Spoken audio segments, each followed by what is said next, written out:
Voici Tanguy Passion. Bien, vendredi, nouveau lapsus dans ma collection. Il va vraiment être temps que vous m'euthanasiez. J'ai voulu parler de Brigitte Macron, cette dame qui dans un an sera libérée, délivrée. Un plus de Marie à l'Élysée, elle va pouvoir se lâcher. Poppers, soirée mousse, pose de piercing, à 160 sur la 16 direction le Touquet où elle fera la tournée des bars. Ok, plus probablement, elle fera du crochet avec son chien sur les genoux. La vie d'Emma Beaujean, donc qui je pense est la réincarnation de quelqu'un mort vers 1880. Et donc j'ai voulu dire qu'à un moment, Brigitte Macron avait été marraine des pandas du zoo de Beauval, ce qui est vrai. Oui. Le jour de leur communion, elle leur a offert une gourmette à chacun et à chaque fois qu'elle les voyait, elle leur apportait un petit cake au bambou. Sauf que au lieu de dire marraine, j'ai dit que Brigitte avait été parraine, ce qui n'a aucun sens. Mais les gens ont cru que j'étais au courant d'un truc. En tant que star des médias, que j'avais accès à tous les dossiers, que j'avais failli dévoiler quelque chose avant de me rattraper aux branches. La branche étant Oldelaf, qui a ri de sa voix fluette d'elfe des bois et ça a permis de détourner l'attention. Mais ensuite, j'ai reçu des messages de complotistes persuadés que j'avais une preuve que Madame Macron était un homme. Ça fait 9 ans que ce délire pollue Internet. Or, il s'avère que j'ai rencontré cette personne, donc je peux témoigner du fait que c'est une dame. Elle m'avait gentiment tapé dans le dos en criant « Ça va, Coco ?» avant de cracher par terre. Puis on avait vidé son pack de Canterbro en parlant du fait que les boxeurs, c'était quand même mieux les bourses que le caleçon à l'ancienne, surtout quand on court. Parce que samedi soir, les mecs qui ont tout cramé à Paris, on voyait sur les vidéos la différence entre ceux qui portaient un boxeur, ils ont échappé à la police parce qu'ils se déplaçaient vite, et ceux qui avaient un caleçon. La moitié marchait en crabe pour essayer de rentrer les testicules à l'intérieur du tissu. Bon, la bravem, ils auraient pu troquer les motos contre des petits vélos à 3 roues qui les auraient chopés quand même. Et ce qui est marrant, c'est que dans la vie de tous les jours, je ne fais jamais de lapsus.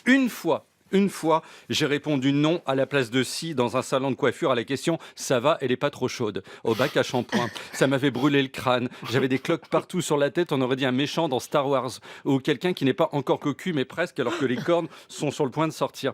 Dans la vie, je parle normalement. Hier, j'ai déjeuné chez un ami qui travaille dans la rénovation du mobilier urbain sur Paris. Il a sorti le champagne, j'ai pas compris. J'ai parlé normalement. Donc ça doit être la fatigue. Du coup, ce week-end, je me suis reposé. Hier, je suis allé à Roland-Garros. J'y vais chaque année, pas que pour le tennis. Je voulais manger une crêpe et en ville, ils ont brûlé toutes les cabanes à crêpes. Or, à Roland-Garros, il y en a.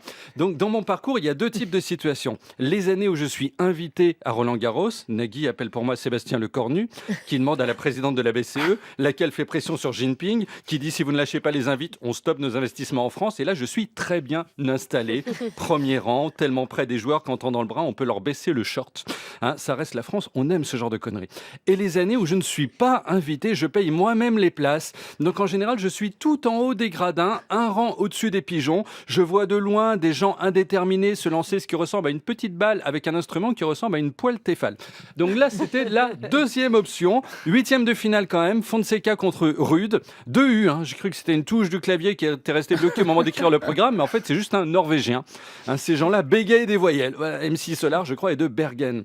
Moi, j'aime bien le tennis. Juste, voilà, petit manque d'ambiance. Le tennis, c'est vrai qu'en cas de victoire d'un Français, on prend son Vélib pour rentrer chez soi plutôt que de le brûler. Mais ça fait tellement longtemps qu'un Français n'a pas gagné Roland-Garros, peut-être qu'aujourd'hui, les gens se lâcheraient un peu plus, quoi. Enfin, ça va, je veux dire, le côté petit polo et chaussettes blanches. Moi, sur le cours central, mon fils, qui est né avec les émeutes à chaque victoire de foot, me disait, papa, on s'ennuie. Heureusement qu'il y a toujours un connard pour faire pam pam pam pam pam pam pam pam. Voilà, avec les autres qui olé, parce que sinon, bof. Vous avez remarqué, je parle depuis plusieurs minutes et je n'ai pas encore commis de lapsus, même rude, je l'ai bien dit.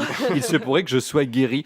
Maintenant, j'espère que les autres malades vont s'en sortir. Je pense à Laurent Nunez, ministre de l'Intérieur, qui, à propos de l'après-match à Paris, a dit « La situation a été globalement sous contrôle » au lieu de « Désolé les gars, ça a été le chaos total. Je remets ma démission au président de la République. » On est sur le plus gros lapsus de l'histoire parce qu'il a carrément remplacé tous les mots par d'autres. Ce midi, je présente mes excuses à Madame Macron. Quant aux complotistes, d'accord, les pyramides d'Égypte ont été construites par des reptiliens francs-maçons, on le sait, mais le reste, franchement, c'est faux. Et on arrête avec ça. Merci, Tanguy Passion.